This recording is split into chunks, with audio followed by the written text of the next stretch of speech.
तो गुड़ों को नहीं उठाते। यदि हम अवगुण कह दें एक बात कि आप घर में जाकर के झगड़ा करना पति पत्नी, तो आप जल्दी स्वीकार कर लोगे उससे। ये जीव की स्थिति है, अवगुण को जल्दी ले लेता है, गुण को स्वीकार नहीं करता, और फिर समाज में कहे कि हम दुखी हैं, पति पत्नी का झगड़ा होता है। इसका बड़ा ही सुंदर उदाहरण अपने जीवन से ही लीजिएगा कि मान लीजिए आपकी किसी से मित्रता हो गई, आपके घर में कोई आता है या आप पहले उसके घर में जाते हो, तो आप जिसके घर में जा रहे हो उसने आपका बड़ा ही सुंदर स्वागत सत्कार किया, आपके लिए सुंदर नाश्ते की, भोग की, प्रसाद की व्यवस्था की, आपने पाया, चाय कोल्ड ड्रिंक पिलाई आपको, आपने आनंद से पाया।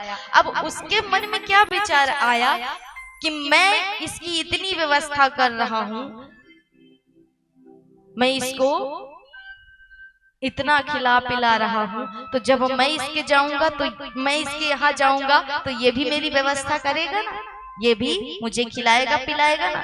लेकिन महाराज अब हुआ उल्टा कि आपने तो उसका स्वागत कर दिया, आपने उसको अच्छे से भोग प्रसाद ग्रहण कराया, लेकिन जब आप गए उसके यहाँ तो मान लो उसने आपको पानी को भी नहीं पूछा, चाय को भी नहीं पूछा, तो आप क्या सोचेंगे कि बताओ मैंने इसको इतना खिलाया पिलाया, इसने मुझे पानी को नहीं पूछा, चाय को नहीं पूछा, तो अगली बार से मैं भी नहीं पूछूंगा। यहीं पर आपके संस्कारों पर उसके संस्कार हावी हो गए और आपके दिए माता पिता के संस्कार दब गए।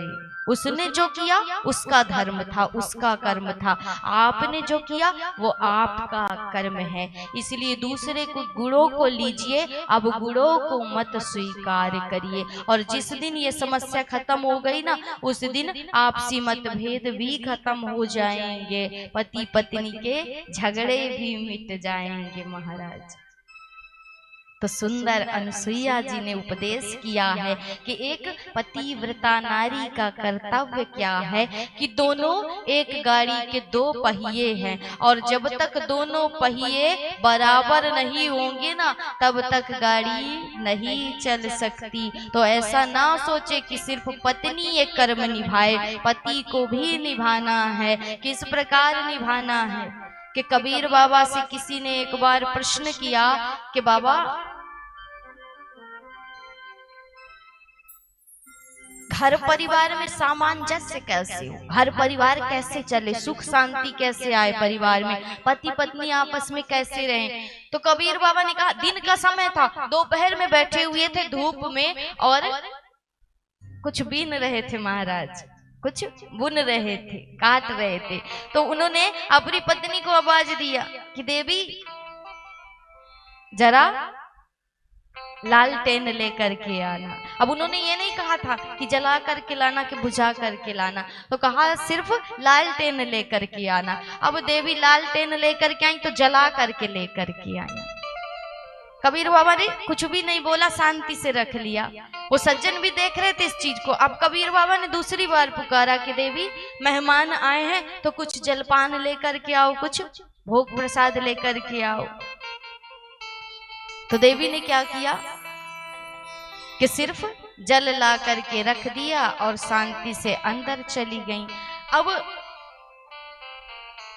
ये सज्जन ये दृश्य देख रहे थे, उन्होंने कहा कि महाराज बड़ी विडंबना है, आपके घर में खुद सामंजस्य नहीं है और मैं कहाँ भटक रहा हूँ, आप ही से पूछ रहा हूँ कि सामंजस्य कैसे बिठाएं, पति पत्नी का रिश्ता कैसे सुलझाएं। जिसके खुद जीवन में समस्या है, रोग लगा है, वो क्या हमारे रोग को दूर करेगा। तो कबीर बाबा ने कहा कि देखो सामंजस्य ऐसे ही बैठता। चूंकि मैंने अपनी पत्नी को सिर्फ लालटेन लाने के लिए कहा था, ये तो नहीं कहा था कि जला करके लाना, लेकिन उसने सोचा कि शायद इन्हें कुछ काम होगा, अग्नि चाहिए होगी, इसलिए इन्होंने मंगाया है, तो वो जला करके ले आई। लेकिन अगर मैं वहीं पर उसको गालियां दे देता, कुछ बोल देता, तो फिर बात बढ़ जाती, बात बिगड़ जाती। तो दोनों अपनी जगह पे सही थे, और यदि दोनों नहीं बोले तो यहाँ पर सामंजस्य बन गया, और यदि मैं बोल देता तो बिगड़ जाता। दूसरी बार मैंने उसे बुलाया तो वो खाली पानी लेकर के आ गई और उसके साथ कुछ नहीं लेकर के आई। तो मैं समझ गया कि शायद अंदर कुछ भी नहीं होगा, इसलिए देवी सिर्फ पानी लेकर के आ गई हैं। तो यदि ना समझता और कुछ बोल देते हम एक दूसरे को तो क्या होने लगता, फिर वहां पर झगड़े होने लगते। और यदि नहीं बोला तो झगड़ा सुलझ गया, शांत हो गया। तो महाराज एक दूसरे को समझना, यहीं पर सामंजस्य की बात आती है कि गाड़ी के दो पहिए के समान है पति और पत्नी, तो दोनों को एक दूसरे का साथ देना चाहिए। ऐसा नहीं कि सिर्फ नारी ही नारी निभाए, पुरुष को भी निभाना चाहिए पत्नियों का साथ।